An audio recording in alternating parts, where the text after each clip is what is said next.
the citizens of the great state of North Carolina. I wouldn't be here today without some very special people. The love of my life, Amy Kate, our 3 kids, Joshua, Catherine, and Macy, and my wonderful parents, Richard and Sylvia Budd. I wouldn't be who I am or where I am today without all of your love, your support, and your strength. I also want to thank the dedicated members of my team, both my official staff and campaign staff who have helped me along this journey. As this voyage unfolded, I was always grateful for my fellow senators, whose presence was a constant source of encouragement and advice. I want to thank Senators Richard Burr, Senator Tom Tillis, for their service to this institution and to our state. I was also inspired by the senators who are no longer with us, whose lasting imprints are signatures in these desks. As I open this desk, I see the signature of the late, great Senator Jesse Helms. He was one of our state's most legendary leaders, and I can only hope to be as fine a senator for North Carolina as he was. I also look to Senator James Broyhill, who we lost just this year. He was a great friend to our family for decades, and his commitment to public service is one that I'm going to try to emulate for as long as I hold this office. As someone who was born and raised in North Carolina, I want you to know that it's a part of me. It's in my bones. But you really don't know your state until you have visited every corner of it. Our state, it has 100 counties. And during our campaign, I visited each and every one of those counties, some of them multiple times. And not just the ones with the high populations or the ones with the big TV markets. It was that 100 county tour that helped me fall deeper in love with my home state. And I'm going to be a better senator for having done it. But of all North Carolina's counties, one is near and dear to my heart, and that's Davie County. I was told a while back that I was the first U.S. senator to come from Davie County, and I owe a lot to the place that I call home. It's the values of small North Carolina counties like mine that are my values too. And those aren't just another set of policy issues. North Carolina values are about how somebody goes about their daily life. It's about faith. It's about loyalty to our family and to your friends. It's about being a man of your word. It's about being honest. It's about being reliable. It's about working hard. And it's about serving others. Our state's motto is esse quam videre, or in English, to be rather than to seem. To put it another way, we tend to walk the walk more than talk the talk. And that's the sort of spirit that I want to endeavor with me during my time here in office. In that relatively short time here in the Senate, I've been to 11 countries. I've met with ambassadors and foreign leaders, and I've been able to visit and thank American troops stationed overseas. One of the big lessons I learned is this. For as much importance as we place on our international standing, and believe me, we should, what's most important is that we don't lose our way here at home. We need to be an America that is worth defending. And everything we do here should be about creating a strong nation. But we should not seek strength without purpose. And our purpose is clearly laid out in our founding documents. And it's been taught the hard way through nearly 250 years of lived history, witnessing what works and what doesn't. Winston Churchill once famously observed that Americans will always do the right thing, only after they've tried everything else. In the last few years, it seems like, we've tried everything else. A lot of bad ideas, and there's some big things that aren't working. We live in a culture that unfortunately accentuates all the ways each and every one of us is different, instead of all the things that we have in common. And it's these differences that are used by some to drive us apart. drawing lines based on race or gender or bank accounts. You know, in recent years, far too many members of America's next generation are being indoctrinated with a sense of victimhood and despair instead of being encouraged with vision and with hope.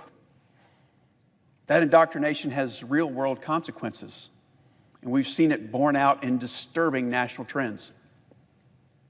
Less than 40% of our country says they're extremely proud to be an American.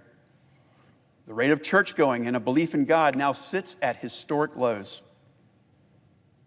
1 in 10 Americans suffers from depression.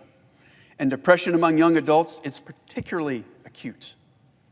One CDC study revealed that 42% of high school students felt so sad or hopeless for the last 2 weeks that they could not go about their daily business.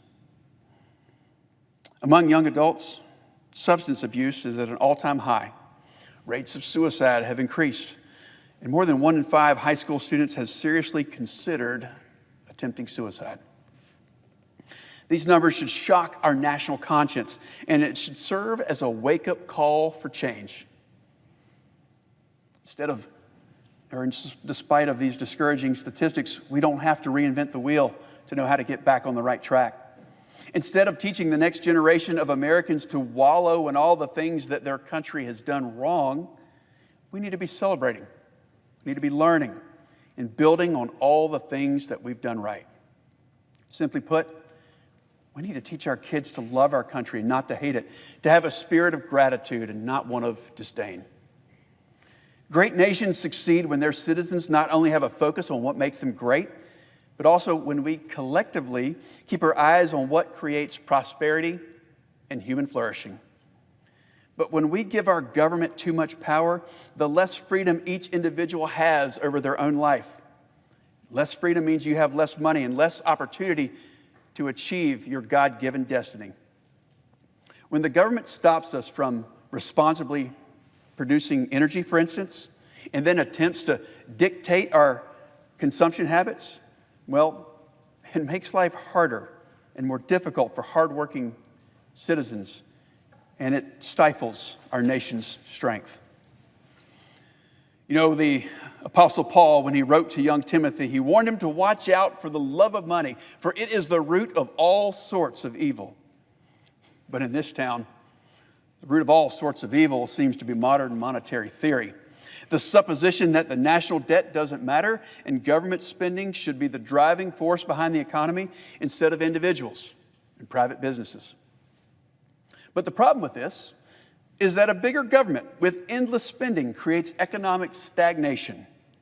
It convinces people to accept financial mediocrity instead of incentivizing innovative and creative members of society to take risks, to fail, and to get back up and try again for a better tomorrow. We need to be creating an economy that rewards risk-taking and allows people to be working towards their American dream. But it is government that too often stands in the way of that dream. You know, it was the trillions of pandemic spending that caused the inflation that now eats away at the buying power of each and every consumer.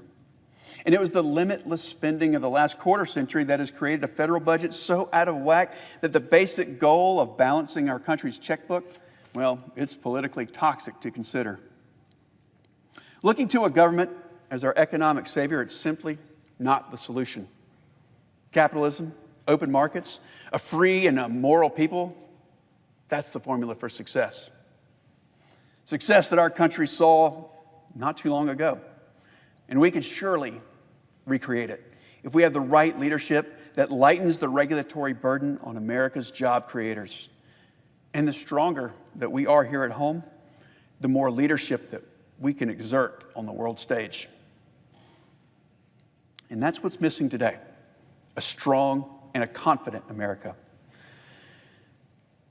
The U.S. withdrawal from Afghanistan in August of 2021 was nothing short of a national tragedy and disgrace. And not only did it result in the devastating loss of 13 service members and the abandonment of countless citizens, but it put American weakness on full display.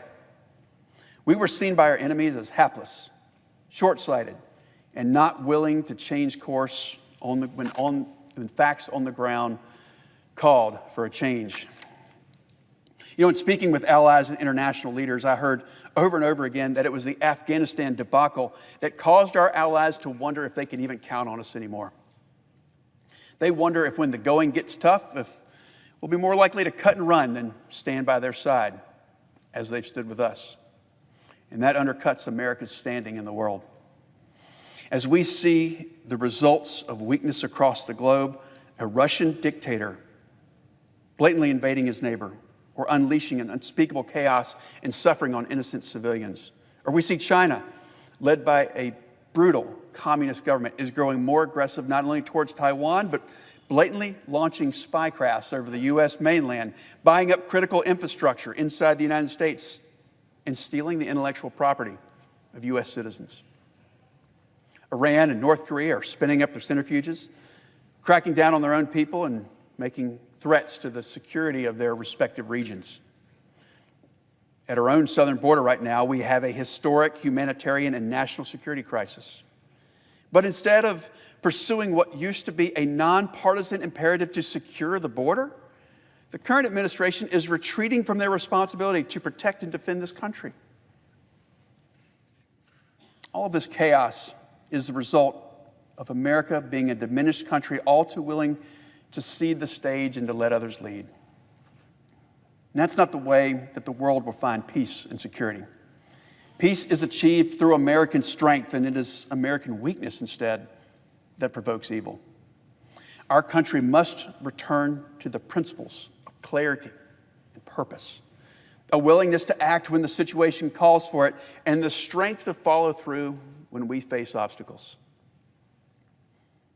As a country, we can have anything that we want as long as we act with wisdom and conviction. And ladies and gentlemen, we know what works. We've done it before, and you can bet that we can do it again. Despite all the things that are broken right now, none of them can overshadow the uniquely American ability to overcome a challenge. Each and every day, I am filled with a tremendous sense of gratitude that I live in the United States of America. And I believe that millions of people out there, they feel the exact same way.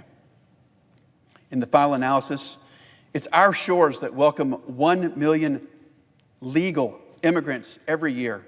It's our country that is viewed by millions as a place where they can shed an old life and they can start again. You know, people vote with their feet. In the United States of America, we're still the last, best beacon of hope on this planet. And all we have to do is keep it that way.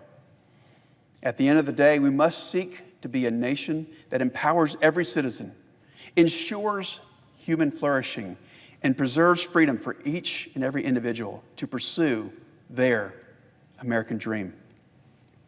I'm going to leave you with this.